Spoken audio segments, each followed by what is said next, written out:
Hey guys, it's been a while, hasn't it? Hope you have had a good spring break. I'm gonna get right into these notes. I wanted to put them up last week and didn't get or 2 weeks ago and didn't get a chance to, and then over spring break forgot all about it.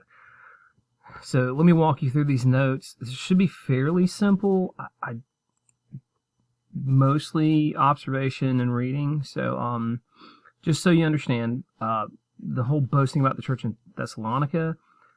Paul and his friends are boasting on the church because of their growing faith, because of their love for each other, because of their steadfastness in persecution and affliction. And so when I was talking about, like, on your writing assignment, when you saw that there was the issue of God's righteous judgment, it was actually the fact that these Christians were suffering persecution for the gospel. Okay, so the Thessalonians' faith was evidence of God's righteous judgment. And this is why.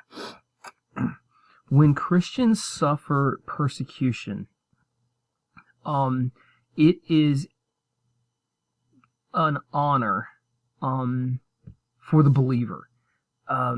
It's that God considers them worthy of suffering for the sake of the gospel. It means their witness has made such an impact on the culture that the culture's only response is violence.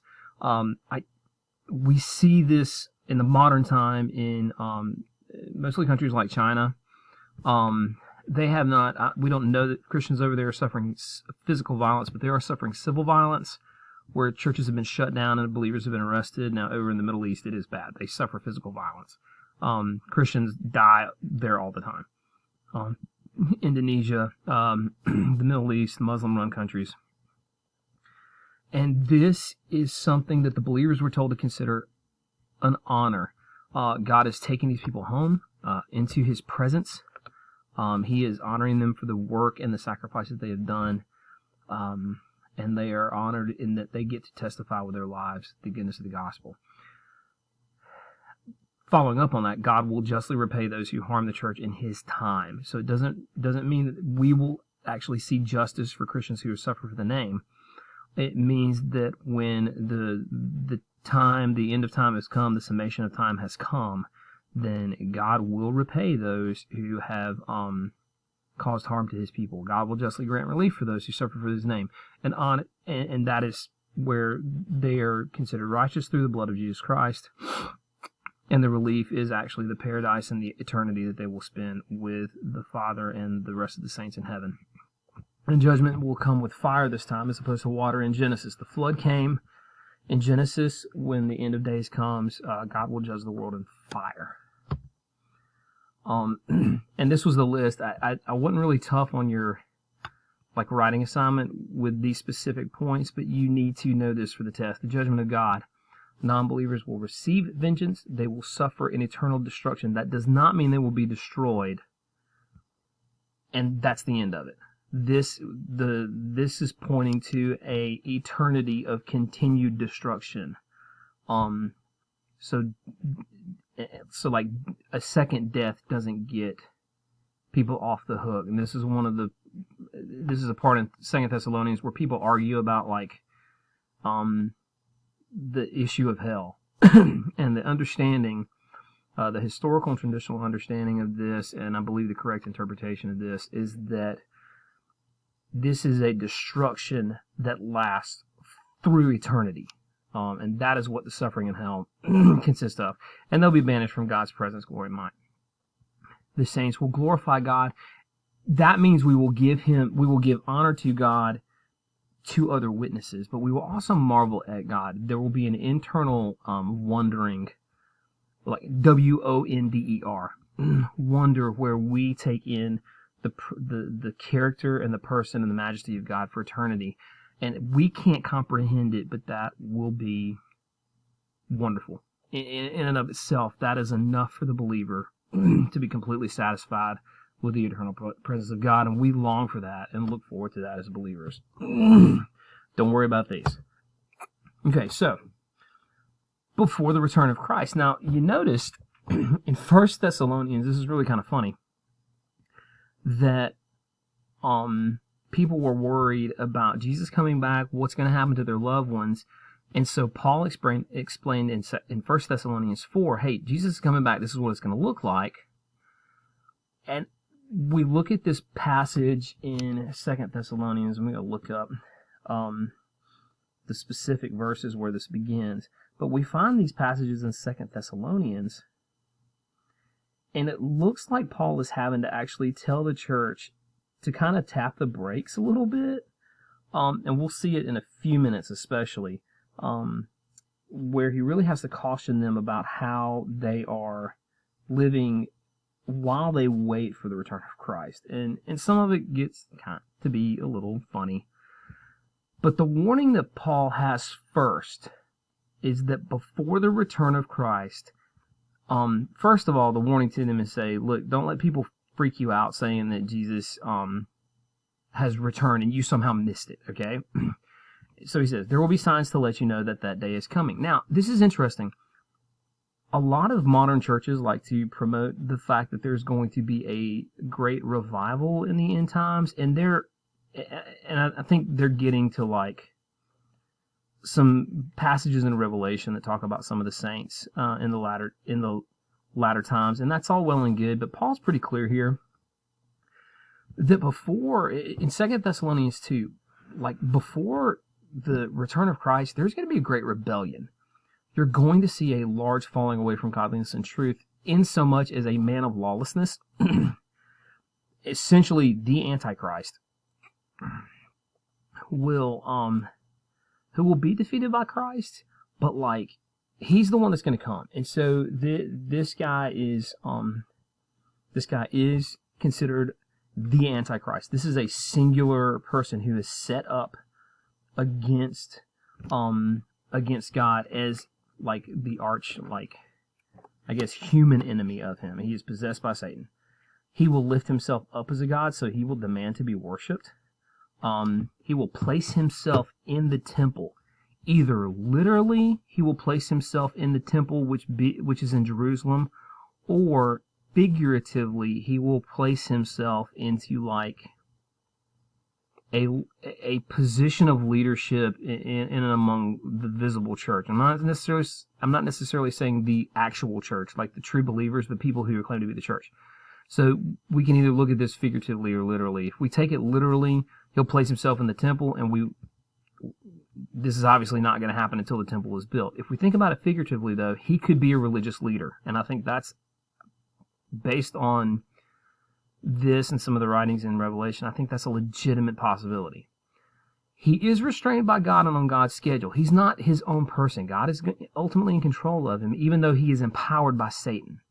Even empowered by Satan, the Antichrist, this man of lawlessness, is ultimately under God's sovereign authority. And we don't ever need to forget, the devil is not co-equal with God. He is under God's leash, or he is on God's leash, and that leash is only as long as God allows it. And so even with all the damage that he controls, it is under the sovereign allowance of God, and it serves God's purposes. And so incidentally, this man of lawlessness will also use false signs and wonders. This is one of the second times in the New Testament, and it'll be mentioned again, obviously, in Revelation, but this is the second time in the New Testament, at least, that signs and wonders don't necessarily point to a godly apostle or a godly witness.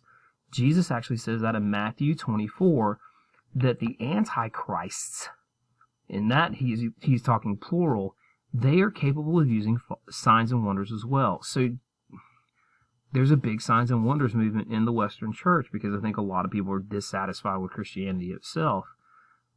Just because somebody can pull off a sign or a wonder does not necessarily mean that that person is godly. And this is a warning that's given once by Jesus and once by Paul. This is a significant warning. It's one to be paid attention to. This strong delusion. A delusion is a trick. God will allow this lawless one, this man of lawless, to have followers who are fooled because they refuse to love truth. So this is a heart issue. Their brains are going to not work right. They're going to be fooled because their hearts are set against God. This passage points to a lot of people leaving the faith. This is not the end times revival that I think a lot of our, unfortunately, signs and wonders churches like to point to. And we have to be careful and discerning of that, because in our modern times, And throughout the history of the church, we have never been without antichrists, plural. Okay? So we need to be aware that the possibility of people leaving the faith or rejecting Christianity altogether, and being fooled by fake miracles is real, and we need to be discerning when those things come up. So the command here is interesting. Believers should stand firm and hold to the traditions given to the church by the apostles. Now, that would be the teachings of the scriptures. That would be the teachings of Jesus under the authority of the apostles. In the times of doubt, for Christians, we stick to the word. These traditions right here are found in Scripture today. And we have a sufficient and full revelation of God. I want to point you to 2 Timothy 3:16 and 17. Most of y'all know 3:16. All Scripture is God-breathed and useful for teaching, rebuking, correcting, and training in righteousness. 3:17 is often ignored, but equally significant, and it completes the thought that the man of God should be equipped for every good work. The Scripture is sufficient to reveal God so that Christians can obey God. 2 Timothy 3:15, in fact, says they make you wise to salvation. So one of the things that Paul gets back to, and we'll see this more and more as he goes through these later books, when in doubt, stick to the Word. Nothing new is added to the Scripture, nothing new is needed. If first century Christians are told to stick to the apostles' teaching, modern believers should too. That has not changed for us. And now, and it's just kind of the following up point. God will guard the faithfulness of the believers, and one of the ways He guards us is He directs us to His Word. All right, finally, regarding idleness, laziness. That is not idols, I-D-O-L. This is I-D-L-E. It means not doing anything. Those who are wasting time, stay away from them or kick them out of the church. It was literally, Paul was wrapping up the commands to these believers and saying, listen, man, you guys, this is where tap the brakes a little bit about the return of Jesus Christ. People were literally quitting their jobs so they could sit on the roofs of their houses and wait for Jesus to come back. That's not beneficial to anybody in the body of Christ. It doesn't advance the gospel. You get a bunch of stargazing Christians who were mooching off the church and mooching off their families, and not, basically doing the gospel itself any bit of good. So Paul was like, listen, stay away from them or kick them out. Obviously, there would be a warning. And he says this, work for what you receive in practical matters. This is the integrity of the Christian in the marketplace. If you don't work, don't eat. And finally, telling him, don't grow weary in doing good. You keep working and waiting for the return of Christ, not by sitting on your roof and watching the skies, but actually being about presenting and sharing the gospel to people. Many believe this has, anyway. Remember 1 Thessalonians, we're reminded to be ready for Christ and to keep working, and Paul is reminding them that again. Best way to prepare for Christ's return, do the work that He's called you to do. Make disciples. And wrapping this up in about a minute and a half. Paul is writing with his own hand. This is actually a significant remark. Paul is already warning people, these believers, about people circulating false letters and false teachers going from place to place spreading lies, okay? So what would happen is that someone would come with a letter and sign Paul's name to it, okay? Not like it was a first century forgery.